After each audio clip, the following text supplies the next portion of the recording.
Okay, class. So down to the last section in this chapter, 2.4 problem sets. We are on page 66. And the first section says, calculate the percent of error for the following measurements. Then round to the nearest hundredth place. Assume that the measured amount is equal to the quantity desired. Okay, so we have to remember our formulas, which are on page, let me see, page 63. So it says that the first formula that we have to know is that the actual, oh, let me see if I could write it down here. Um, mm, Let me write it right here. So let's say the actual amount minus the quantity desired equals the amount of error. And the second formula that we want is the amount of error divided by the quantity desired, and that we're going to multiply it by 100 will give us our percent of error. Okay, so there are two things that we're having to do here in order to get our answer.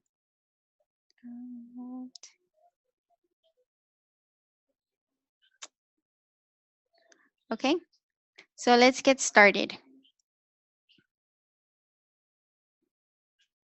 Okay, so then it says that the measured weight for number one is 185 milligrams, but the actual weight is 189. So looking at our first formula right here, it says actual amount, which is 189.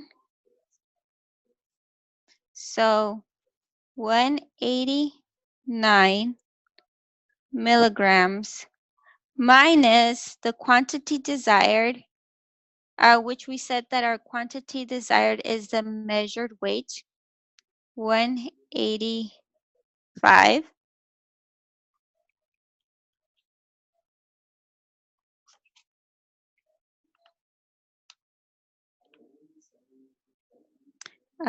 Milligrams is equal to 4 milligrams.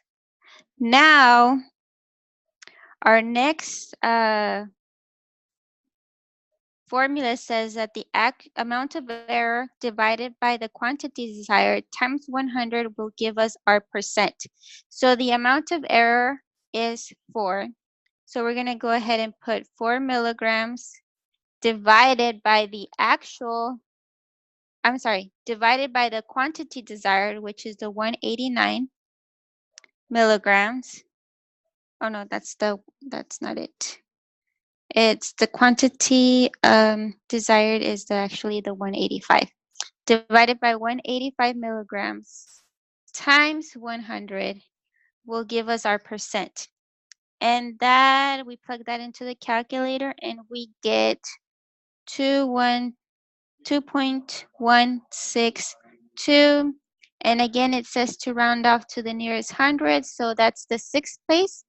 Looking at the value next to it is a 2. It's not greater than 5. So our percent is 2.16%. Okay, so that's our answer. So number 3. So the measured weight is 1200 milligrams and the actual weight is, oops, I messed up right there. It's 1507 milligrams. Okay, So again, let's set up our problem.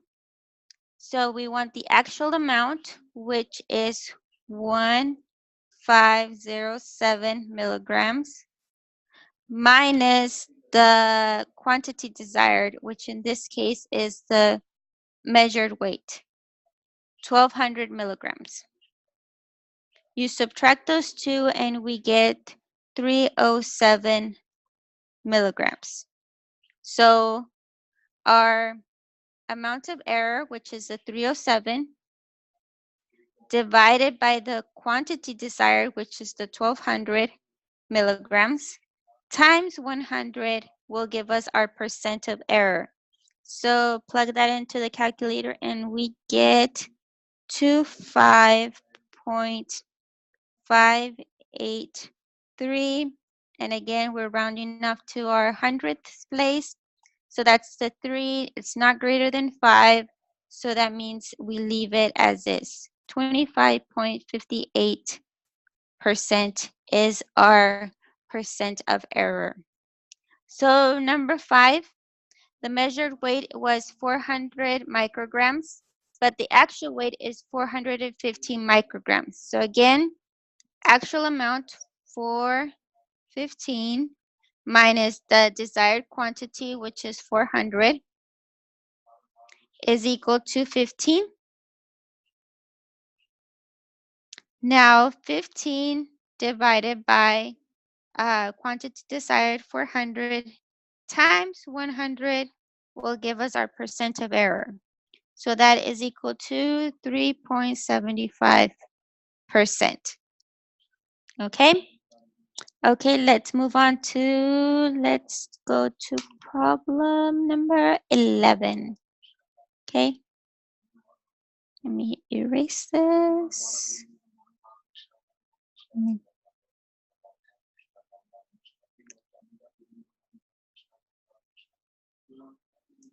Okay, so number 11. So in this one, it's asking us to determine the percent of error and identify those that are within the 3% of error. So number 11 says the measured volume was 3 mLs, but the actual volume is 2.6 mLs. And again, we said that the measured volume is the quantity desired. Okay, so the actual amount in this say is number 11, sorry, is 2.6 minus the quantity desired, which is 3 mLs. And that is equal to negative 0.4. And again, in this instance, we want the absolute value of a negative. We're not working with negative values. So that's actually 0.4. Okay, that's my error amount. Now to get the percent, we're going to get our error amount, which is 0.4, divided by the quantity desired, which is 3, times 100. Okay, and that will give us our percent of error, which is 13.3%. Now, the next step is asking us to identify those within 3% of error. So, is 13.3 within the 3%? No. Oops, let's see, change the color. No, because 13% is greater than 3%. So in this case, it's a no. Okay. Number 13, the measured volume was 1.8 mLs, but the actual volume is 1.5. So again, actual amount is 1.5 minus the quantity desired, which is the measured volume in this problem, is equal to negative 0.3. But again, we said we want the absolute value, so it's 0.3. So that's our amount of error. Now, our amount of error divided by the quantity desired, which is 1.8, times 100 will give us our percent of error, which in this case is 16.7%. Now the same thing. Is 16.7% within the 3% error? No, because 16 is greater than 3%, right? So again, this is a no. Okay, now let's skip over to number 15.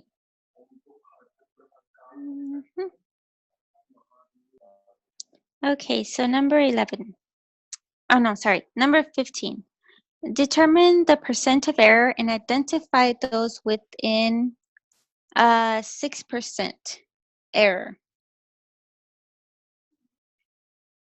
Okay. So the measured weight is, was 150 milligrams, but the actual weight is 149. So again, our actual amount, 149 milligrams, minus the quantity desired, which was 150, is equal to -1. We want the absolute value, so that's 1.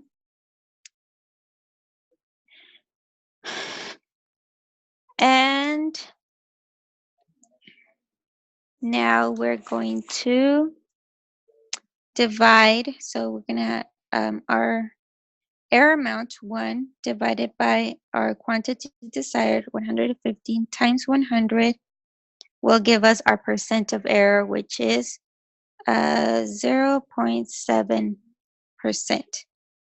So here, the question is asking us to identify those within 6% error. So in this case, 0.7% is less than 6%. So this is a yes. Yes, this one fits in within our 6% of error. That's a really bad yes. Okay. Number 17, the measured weight is 30 milligrams. Was 30 milligrams, but the actual weight is 31.5 milligrams. Okay, so the same thing, the actual amount minus the quantity desired. So the actual amount is 31.5 minus 30 gives us 1.5. So the amount of error, 1.5, divided by the quantity desired, 30, times 100 will give us our percent of error, which is 5%. So the next question is to identify those within. Is this within the 6% error? The answer is yes, because it's less than the 6%. Okay?